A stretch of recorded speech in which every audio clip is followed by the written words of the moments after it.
I did two things on my 75th birthday.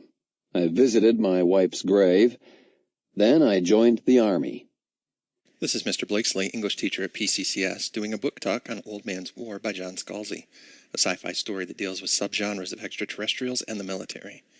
In the futuristic setting, humans have begun colonizing space, but like human history teaches us, there are often beings already living in the areas that humans want, and that other races are willing to battle for those lands.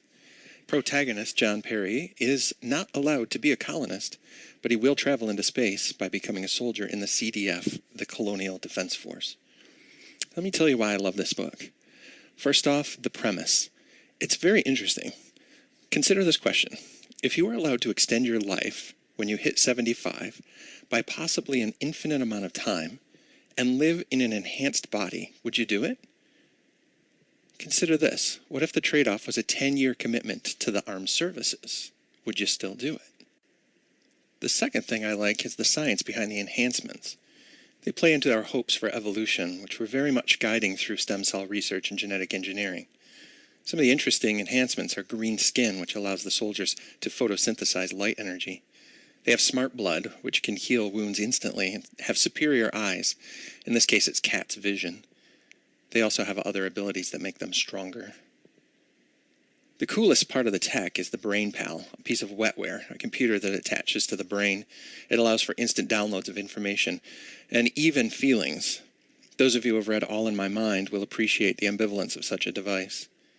The fun part is that each character gets to name his or her own BrainPal, and they have to say the name to activate it, much like the iPhone users say Siri, and a few Android people say OK Google. The truly laugh-out-loud moment, though, comes when John Perry meets some friends to share what they have each named their BrainPals. It even becomes a running gag, since they need to constantly say the names each time they need to connect. To fully appreciate the story, listen to this clip from the audiobook, where the characters are getting an explanation of the possibilities. CDF Service. This document will serve to give a brief introduction on the important features and functions of your new body, and provide answers to some of the most common questions recruits have about their new body. Not just a new body, a better body. You've surely noticed the green skin tone of your new body. This isn't merely cosmetic. Your new skin, Chloroderm, trademark, incorporates chlorophyll to provide your body with an extra source of energy and to optimize your body's use of both oxygen and carbon dioxide. The result? You'll feel fresher longer and better able to perform your duties as a CDF service person.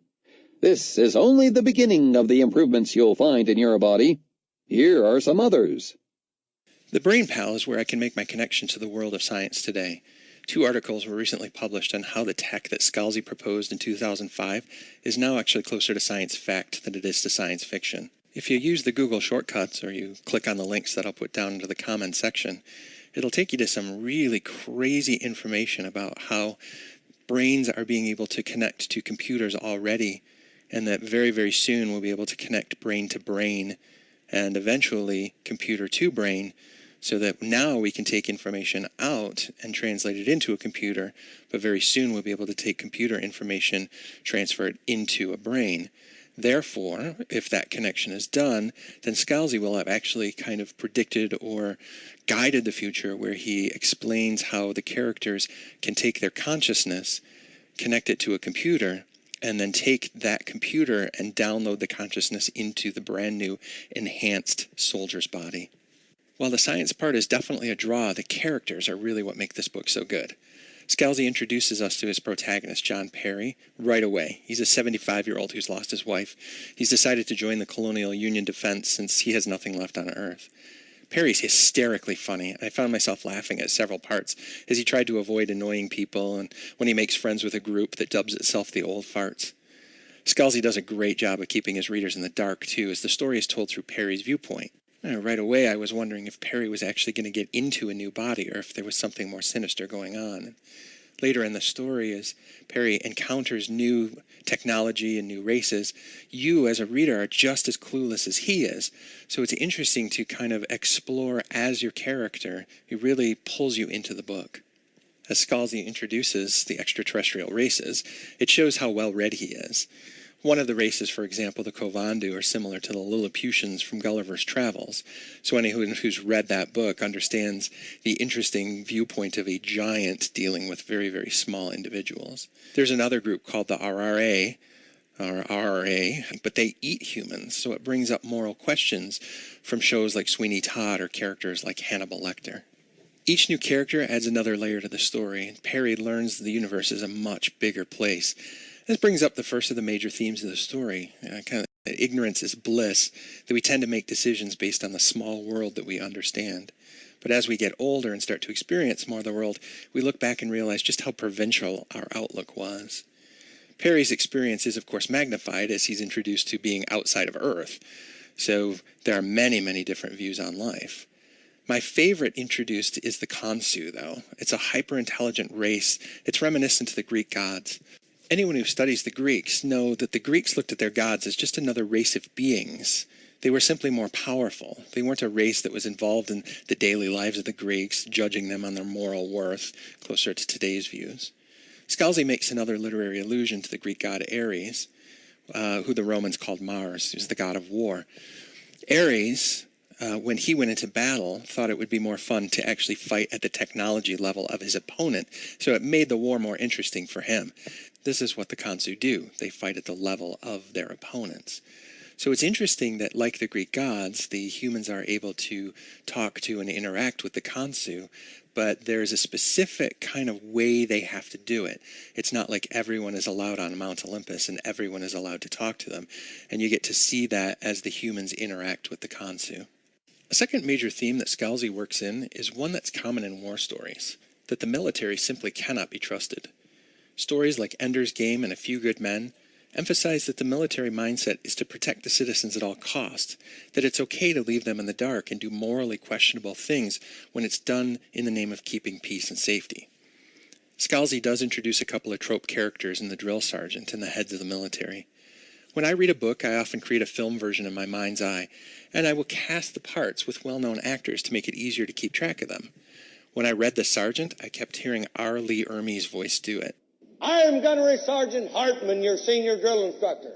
From now on, you will speak only when spoken to, and the first and last words out of your filthy sewers will be, sir. Do you maggots understand that? I know him from Full Metal Jacket. You probably recognize him as the voice of the Green Soldiers in Toy Story.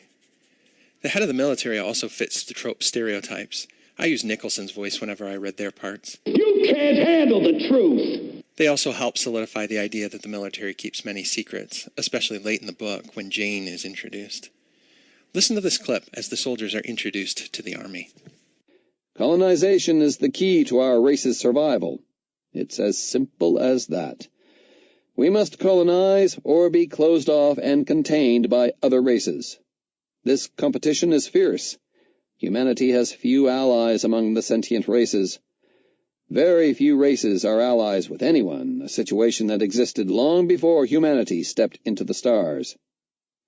Whatever your feelings about the possibility for diplomacy in the long run, the reality is that on the ground we are in fierce and furious competition. We cannot hold back our expansion and hope that we can achieve a peaceful solution that allows for colonization by all races. To do so would be to condemn humanity, so we fight to colonize. The final theme is that as soon as we think we understand the world, bam, something comes out of left field and disrupts our lives. This happens to Perry later in the book at the Battle of Coral, and since the story is told from his viewpoint, it's just as surprising for us as the readers as we have to deal with the surprise just as Perry does. I won't spoil what that is, but man, is it a cool one. The book ends with several loose ends, but it does tie up the major conflict in the story, so those who hate ambiguous endings will find some closure. But it also allows those of us who love the book the opportunity to read on. I started this book on the recommendation of a student, Haroon, and instantly went on to complete the second and third book in the series in record time. I've now purchased the fourth and fifth book, and I just found out that there are some midway point books as well, so I'm excited as my reading is going to go long into the summer. I do want to point out that there are some scenes that may make teens feel uncomfortable. They'd probably not be deemed school appropriate as they deal with 75-year-old men and women, who have sexual urges and now suddenly have willing bodies. The scenes are not too graphic, but I do want to warn any sensitive readers that any film version would probably cut out these scenes to keep it PG-13. They do add a humorous twist on the soldiers acclimating to their new bodies, and they help us understand the bonding that the squad does, since some will not survive the storyline. It is a war story, after all. But I can see where some people may feel the scenes were unnecessary. So that's it. That's my review of Old Man's War by John Scalzi. Outside of Ender's Game, Starship Troopers, and the Star Wars novels, I haven't read many war stories in the sci-fi genre, but man, did this one catch my attention. I think if you give it a try, you'll really like it. Enjoy!